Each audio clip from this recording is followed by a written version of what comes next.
मैं हूं विकास राजोरा, मेरा सब्जेक्ट है बायोलॉजी। आज हम 12th क्लास का म्यूटेशन और पेडिग्री एनालिसिस डिस्कस करेंगे। सबसे पहले बात करते हैं म्यूटेशन क्या है। Mutation is the sudden change in the genotype and the phenotype of the organism due to change in the chromosome and gene। Gene और क्रोमोसोम में जब चेंज आता है और वो चेंज फिनोटाइप और जीनोटाइप में नजर आए, एकदम से बड़ा बदलाव नजर आए, उसको बोलते हैं mutation. The sudden change in the organism is called mutation. हमने जो चेंज है एक ऑर्गेनिज्म में, या फिर जिसको हम वेरिएशन बोलते हैं, इस वेरिएशन के पीछे एक और रीजन पड़ा था, रिकॉम्बिनेशन। तो रिकॉम्बिनेशन में भी किस में बदलाव आता था कि डीएनए में जो क्रोमोसोम थी, उस क्रोमेटिड्स जो थी क्रोमोसोम की, उसमें एक्सचेंज हो जाता था। और म्यूटेशन में क्या आता है, म्यूटेशन में भी डीएनए में चेंज आता है, यानी कि वेरिएशन आती है। तो on the basis of changes these mutation are two types। Mutation जो होती है वो दो टाइप की होती है। एक होती है जीन म्यूटेशन और दूसरी होती है क्रोमोसोमल म्यूटेशन। एक एक करके दोनों के बारे में बात करेंगे। जीन म्यूटेशन मतलब कि भैया जीन में जब बदलाव आ जाए, और क्रोमोसोम मतलब जब क्रोमोसोम में बदलाव आ जाए। एक इंपॉर्टेंट चीज अगर हम ध्यान से पढ़े तो दोनों ही चीज किससे बने हैं, डीएनए से। तो ओवरऑल अगर चेंज डीएनए में आता है तो हम क्या कहते हैं कि वेरिएशन आई है। लेकिन क्योंकि डीएनए क्या बनाता है, पहले क्रोमोसोम बताते हैं क्या है क्रोमोसोम। क्रोमोसोम जो होता है वो DNA plus protein compactly arrange होते हैं और अरेंज होकर ये क्रोमोसोम्स बनाते हैं। और अगर जीन की डेफिनेशन की बात करें तो segment of DNA is called gene. चलो सबसे पहले बात करते हैं जीन म्यूटेशन की। तो डीएनए जो है हमारा, वो डीएनए बना होता है हमारा नाइट्रोजिनस बेसिस का, या ये कह सकते हैं न्यूक्लियोटाइड की सीक्वेंस होती है। डीएनए न्यूक्लियोटाइड की सीक्वेंस होती है।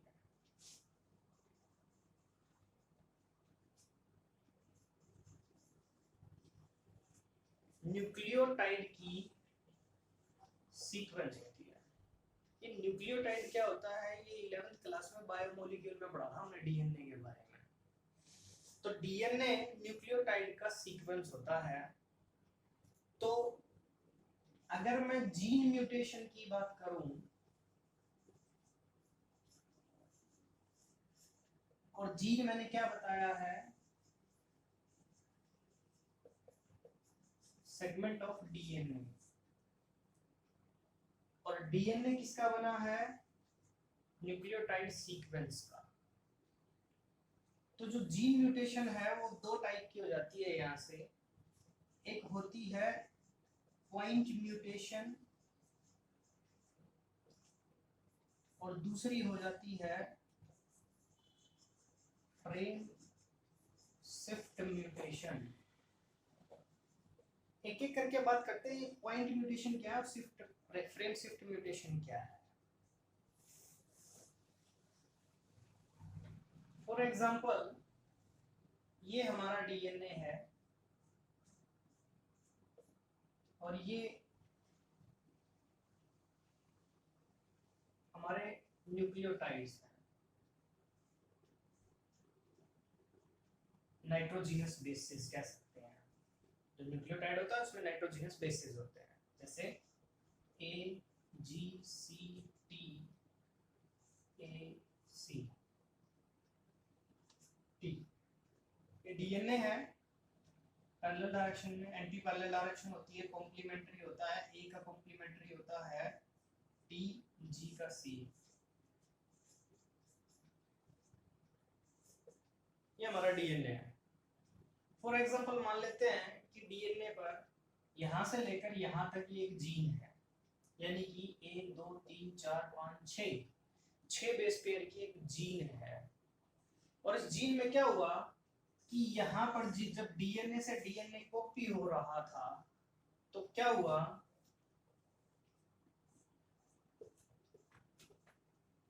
जब डीएनए से डीएनए कॉपी हो रहा था तो कॉपी होते वक्त यहाँ क्या है, सी होना चाहिए था, सी, और उस सी की जगह आ जाता है जी। सिंपल सी बात है, क्या हुआ, ए जी जी टी ए, आगे कंटिन्यू, क्या होना चाहिए था, सी। लेकिन जब डीएनए से डीएनए बन रहा था तो सी की जगह क्या आ गया, जी। कितने पॉइंट पर म्यूटेशन हुई, कितनी जीन थी, कितने बेस थे, 1 2 3 4 5 6 7, और हमने जीन कितने की ली थी, 6 बेस पेयर्स की। तो ये ले लेते हैं सी, ये 6 बेस पेयर की एक जीन थी, लगना चाहिए था सी, लग गया क्या, जी, चेंज हो गया। कितने पॉइंट पर चेंज आया, सिर्फ एक पॉइंट पर, इसीलिए इसको बोलते हैं पॉइंट म्यूटेशन। पॉइंट म्यूटेशन का एक बहुत पॉपुलर एग्जांपल है सिकल सेल एनीमिया। इस डिजीज के बारे में आगे पढ़ेंगे हम, जेनेटिकल डिसऑर्डर है, जेनेटिकल डिसऑर्डर या मेंडेलियन डिसऑर्डर है, उसके बारे में आगे पढ़ेंगे ये क्या होता है। तो इसको बोलते हैं पॉइंट म्यूटेशन। जब एक पॉइंट पर म्यूटेशन आती है, चेंज आता है, चेंज, म्यूटेशन क्या था, सडन चेंज, तो आ गया सडन चेंज, होना चाहिए था सी, और सडनली उसकी जगह क्या आ गया, जी, that is sudden change, mutation हो गया, इसको बोलते हैं पॉइंट म्यूटेशन। अब देखते हैं frame shift mutation. Frame shift mutation में क्या होता है,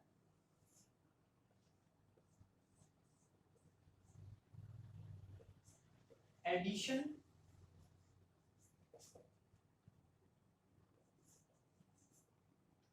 या फिर डिलीशन।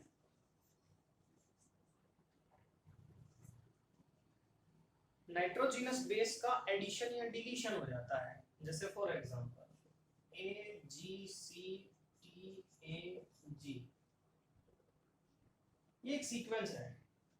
जब डीएनए से डीएनए बन रहा है तो बीच में एक और आ जाता है, ये हो गया, बीच में क्या आया, टी आ गया। अब टी आते ही यहां तक तो जो जी नॉर्मल बना रही थी वो बनेगा, लेकिन इससे आगे की जो सारी प्रोटीन की जो सीक्वेंस थी, या ये कह सकते हैं प्रोटीन बनाने की जो सीक्वेंस थी या डीएनए की जो सीक्वेंस थी, वो चेंज हो गई। अब जो इससे आगे प्रोटीन पहले बनता था वो नहीं बनेगा। क्यों नहीं बनेगा ये हम बात करेंगे नेक्स्ट चैप्टर में, क्योंकि बहुत बड़ा प्रोसेस है, लंबा प्रोसेस है, तो उसको डिटेल में हम नेक्स्ट चैप्टर में डिस्कस करेंगे। अभी सिर्फ यहाँ पर क्या हुआ कि जहां एडिशन हुआ उस एडिशन से आगे की, यहाँ की जो डीएनए की सीक्वेंस है वो चेंज हुई है, वो सीक्वेंस चेंज हुई तो डीएनए क्या बनाता है, प्रोटीन बनाता है। तो जो पहले प्रोटीन बना रहा था वो प्रोटीन नहीं बनाएगा, जिसकी वजह से जीनोटाइप और फिनोटाइप में क्या जाएगा, एकदम से बदलाव आ जाएगा। तो ये तो था एडिशन। डिलीशन की बात कर लेते हैं। ये थी सीक्वेंस, डीएनए से डीएनए बना तो क्या हुआ, ये सीक्वेंस खत्म हो गई।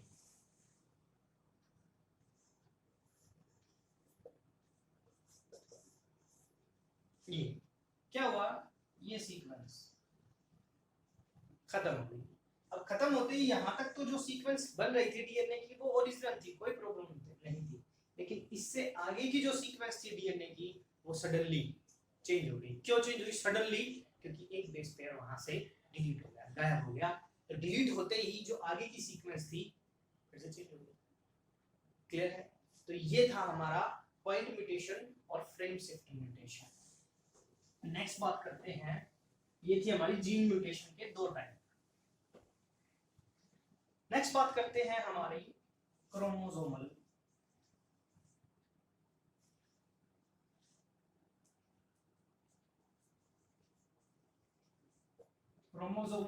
म्यूटेशन, और उस क्रोमोसोमल म्यूटेशन को कहा जाता है क्रोमोसोमल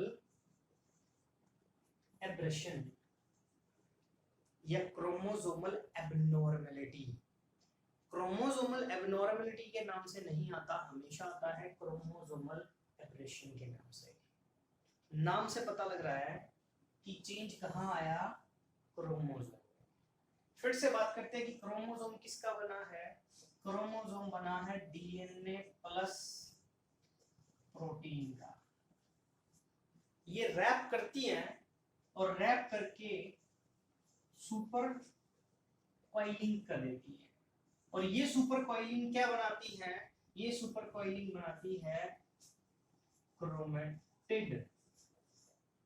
क्रोमेटिड हमने पढ़ा था 3 चीजें होती हैं, एक होता है क्रोमोसोम, एक होता है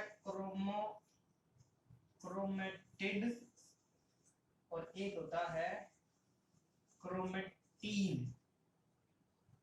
डीएनए में थ्रेड लाइक न्यूक्लियस में जब थ्रेड लाइक स्ट्रक्चर नजर आए और वो स्कैटर्ड हो न्यूक्लियस में, तो उसको बोलते हैं क्रोमेटीन। जब वो थ्रेड लाइक स्ट्रक्चर क्या हो जाए, कंडेंस हो जाए, और कंडेंस जो स्ट्रक्चर है वो क्या कहलाता है, क्रोमोसोम। और जो वो क्रोमोसोम है, और वो क्रोमोसोम जो कंडेंस फॉर्म है वो नजर आती है हमें मेटाफेज में, चाहे मियोसिस की हो चाहे माइटोसिस की हो। उसकी मेटाफेज में हमें कंडेंस रेप्लिकेटेड क्रोमोसोम नजर आते हैं, मतलब कि ये नजर आता है हमें, ये हमारा एक क्रोमोसोम है लेकिन रेप्लिकेटेड। रेप्लिकेटेड मतलब यहाँ पर डीएनए क्या हो चुका है, कॉपी हो चुका है। तो डीएनए कॉपी होने का मतलब है हमारा क्रोमोसोम कॉपी हो चुका है। तो एक डीएनए की यहाँ पर 2 क्या हो जाती है, क्रोमेटिड हो जाती है। तो ये डिफरेंस होता है क्रोमेटीन क्रोमोसोम और क्रोमेटिड में। क्रोमेटिड नॉन रेप्लिकेट होती है, क्रोमोसोम आपका रेप्लिकेटेड होता है, और क्रोमेटिन उस क्रोमोसोम होमोलोगस क्रोमोसोम में जो रेप्लिकेटेड क्रोमोसोम होता है उसकी एक आर्म को बोलते हैं हम क्रोमेटिड। अब बात करते हैं कि क्रोमोसोमल एब्रेशन क्या है। तो सीधी सी बात है, इसमें क्रोमोसोम में ये कह रहा है डीएनए का ही बना है। अगर क्रोमोसोम में ये क्रोमोसोम है, और फॉर एग्जांपल क्रोमोसोम में ये जो सेगमेंट है ये हो जाए डिलीट। अगर डिलीट हो जाए तो क्या होगा, इसको ऐसे समझते हैं, देखते हैं। क्रोमोसोमल एब्रेशन का कारण क्या होगा, एक तो होगा डिलीशन और दूसरा होगा एडिशन। डिलीशन या फिर एडिशन, या फिर इसको इंसर्शन भी बोल सकते हैं। देखो इसको ऐसा समझते हैं, ये है हमारा क्रोमोसोम,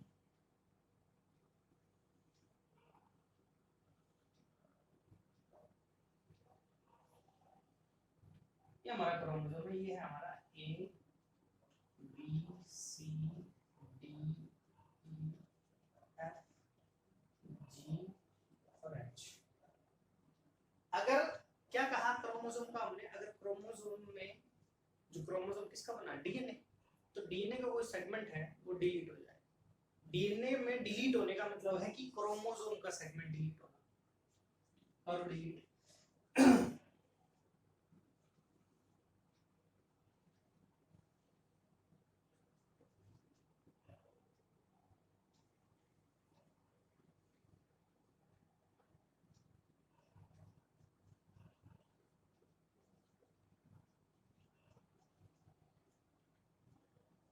इतना जो पोर्शन था वो क्या हो गया, डिलीट हो गया।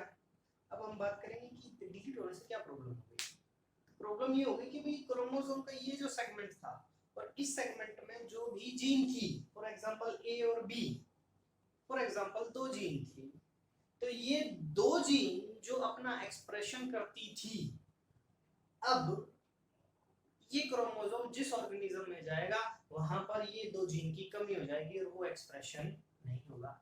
अब एक्सप्रेशन नहीं होगा तो ऑब्वियस सी बात है क्या होगा, जिस ऑर्गेनिज्म में ये होगा वो ऑर्गेनिज्म जिसमें ये होगा उस ऑर्गेनिज्म से क्या करेगा, वेरी करेगा। और कैसे आया, धीरे धीरे आया नहीं, एकदम से क्रोमोसोम का एक पूरा सेगमेंट डिलीट हो गया। डिलीट होने से वहां से जीन क्या हो गई, खत्म हो गया। और जीन के बारे में हम पूरा इससे पहले डिस्कस करके आए कि जीन रिस्पॉन्सिबल होती है कैरेक्टरिस्टिक्स के लिए। अब अगर जीन ही नहीं रहेंगी तो एक्सप्रेस कौन करेगा, यहाँ से सारी जीन गायब हो गई। इसीलिए इसको बोलते हैं डिलीशन। क्रोमोसोमल एब्रेशन का एक कारक है डिलीशन। बात करते हैं एडिशन की। चलो